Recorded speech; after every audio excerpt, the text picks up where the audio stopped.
What's up, family? As y'all come in, let me know if you can hear me, you can see me okay. Give me a thumbs up. I'm going to wait for a couple of people to join on and make sure that that technology is working correctly. I pray that you all are doing well. I hope that you are in good spirits in the midst of all of this craziness that is happening in our world. I'm not going to be before y'all long. Listen, if you don't know who I am, first of all, let me introduce myself. If you don't know who I am, I'm Marielle. I am the worship leader at the Faith Community. And tonight I am really excited because a lot of people don't know this. This is one of my favorite things to do. I'm very passionate about teaching and encouraging people. And so the fact that I get to do this when typically I'm singing, or in most ministry spaces, I'm behind the scenes typically. So this is a treat for me. So I hope it's a treat for you too.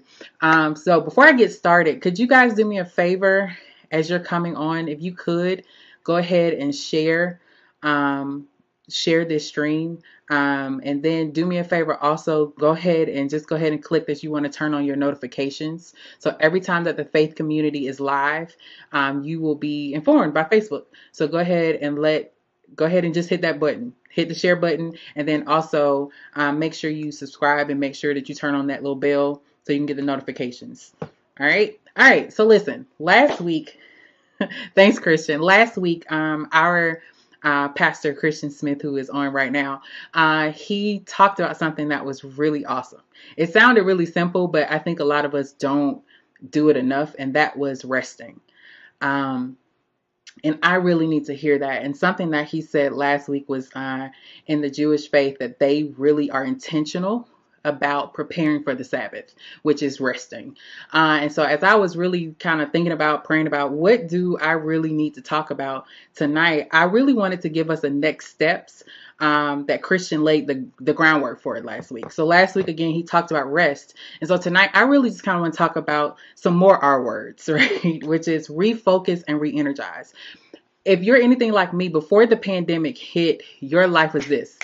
Go, busy. Go here, go there, do this, do that. And then in 2 weeks, our lives have completely changed, right? We put all of our energy, all of our time, all of our resources into other people, other things, other places. And now is a moment in a time that we have to actually pause, because either those things are stopping for right now, they're halted right now, or we don't have any contact, so we're practicing social distancing, which I hope you are. And so now it's caused this, okay, so what am I supposed to do now? And I really feel like it is really making a lot of us revisit some things that we've maybe put on the back burner. I know I can attest, before the pandemic hit, there were people, places, and things I was putting time, energy, even money and resources into that really were not yielding any type of result for me. They weren't adding any type of value. And now, because I've had a moment to rest, like Christian told us last week, it's really made me refocus and re-energize. And there have been things that I know God has put on the inside of me, and I know that God has put on the inside of you, that we have really kind of neglected. We have allowed life to just kind of get in the way. Some of us unintentionally, and if I'm honest, some of us intentionally, because of fear. We have not wanted to touch that thing. We have not wanted to engage that thing that we know we really could be doing, because there is that what if possibility. And so I really feel like tonight I want to encourage you that rest helps you to clear your mind. Rest helps you to refocus, and it helps you to re-energize. Now, if you're like me, you always have questions. You're a big question person. So maybe you're asking me, well, Marielle, that sounds great and wonderful, but how am I supposed to refocus, and how can I re-energize? So I'm really glad you asked that question. I'm about to be like a straight Baptist preacher and give you 3 points on how you can do that. So number one is pray. I know that sounds super simple. And I know that's like kind of a churchy response, but it's true. Too often we make decisions that we never consult God about. And most times we never ask God or call on God about anything until we're in trouble. But what would happen if we actually consulted God on decisions before we actually moved on it? What if we actually took the moment and took the time just to consult God on clarity of vision, on clarity of discernment. That's nothing but a big fancy word for God, what's right and what's wrong. That I have a clear perspective on that. And too often we leave God completely out. So it really becomes the argument of prevention versus intervention, right? If I can talk to God on the front end, it'll keep me out of stuff on the back end that he won't have to come and come get me out of, because I talked to him on the front end. So I'm exactly where I'm supposed to be, as opposed to God having to meet me in the middle because I never consulted God about it. So to refocus and re-energize, now you need to ask yourself, where should I be giving my attention to? What is priority for me right now? For you, some of you, it may be filling out that application to go back to school. Maybe it's writing a book. Maybe it's starting the business. Maybe it's just cleaning out the closet. I don't know. But whatever that thing is, whatever you do, have you consulted about it? Have you consulted God about it? So to get re-energized, to get refocused, the first thing that I really have to do is I have to pray. I got to ask God, because I need to ask him for vision, and I need to ask God for discernment. Vision, that I have clarity on where I'm supposed to go. Discernment on what's right, what's wrong, who's right, who's wrong, right? So that's the first thing. Second thing is I have to be intentional about a plan. I have to be intentional about a plan. I can't just randomly just think, okay, God, cool. So Christian just said for him it's writing a book. Okay, great. God, I'm going to need to write a book. And I know you said write a book. And then that's it. No, there's a plan that goes into that. You got a lot of time. Most of us have a lot of time on our hands. So we have a little bit more free time on our hands than we normally would have. And even though there are a lot of things that are close to us, Al Gore's internet is still available. It's still accessible to you. Do your homework. Do your research. Come up with a game plan. Write it down. So whatever that thing is for you, write it down. If it's you want to lose weight. Praise God, I'm talking to myself. You want to lose weight. What's the game plan? It's not enough for me to say, okay, great. Yeah, I want to lose 20 pounds. Okay, well, how am I going to go about that? How am I going to actually institute a plan? What's the goal? How am I going to get there? All right. So you have to be very intentional. That's why I love what Christian said last week about rest. They were intentional about it. And because they were intentional about it, they got better results. Because they were intentional about resting, they got better results. So now I can't just be intentional in my rest. I got to be intentional in my plan. I have to figure out, what am I going to do? How am I going to do it? Period. End discussion. So we're going to refocus, re-energize. The first thing we got to do, we got to pray, right? Pray for discernment. And we got to pray for vision. Second thing is we have to be intentional about a plan, right? Thirdly, and the biggest one is you've got to have some discipline. Listen, I get it. You prayed about it. You got the direction now.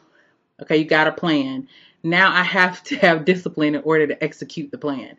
And too many times we don't have that.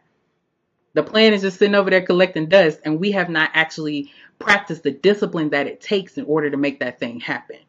So listen, you have got to be intentional yet again. So let's say you're like, okay, we're going to start the business. We're going to write the book. You can't wallow in bed all day. You got to get up. You got to get up and practice the discipline of, I'm going to write a chapter. I'm going to write one page every day until I have a whole chapter. Whatever that thing is for you. But you have got to exercise some type of discipline. Some of y'all been in the same clothes since the COVID-19 pandemic has happened. It's time to get out of them clothes, get in the shower, go wash your tail, and get to work on whatever that thing is for you. That same energy, that same vigor that you put into making other people's dreams happen, making to supporting other people. Now it's time to focus on you. You've gotten the rest, but now it's time to refocus and reshift and re-energize. So if you're going to do that, I'm going to just follow up. Number one, you got to pray about it. Consult God always.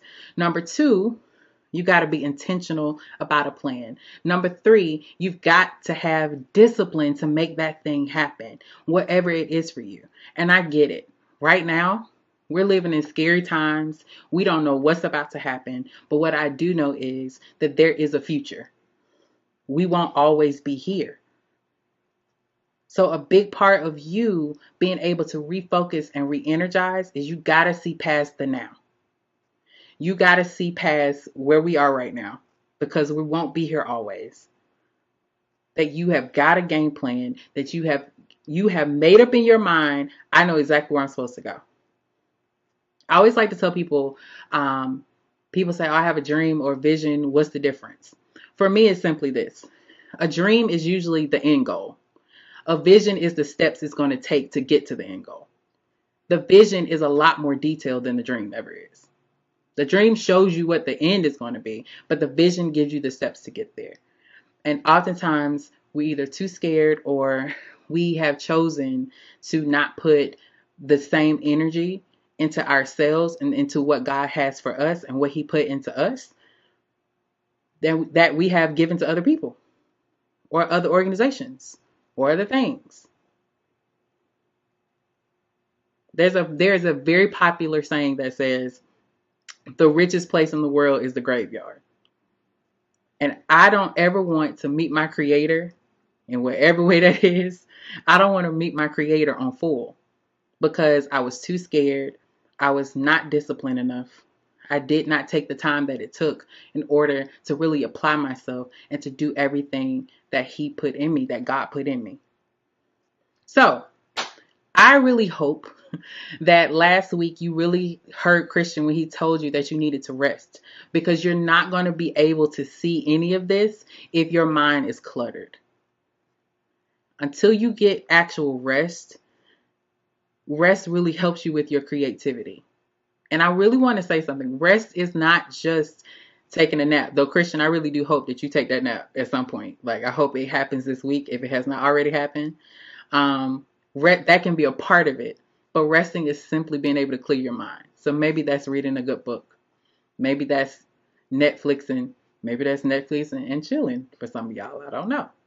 But whatever that is, that can be rest. It's just to give your brain a break. Just take a moment and just pause.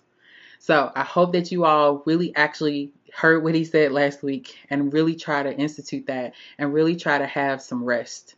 So then that way you are able to re-energize. You're able to refocus. And so because I like to always keep re-emphasizing what I just said, the 3 ways you're going to do that is you got to pray about it. Be intentional with your plan. And you got to have the discipline to make it happen. Listen, that's all the word I got for y'all tonight.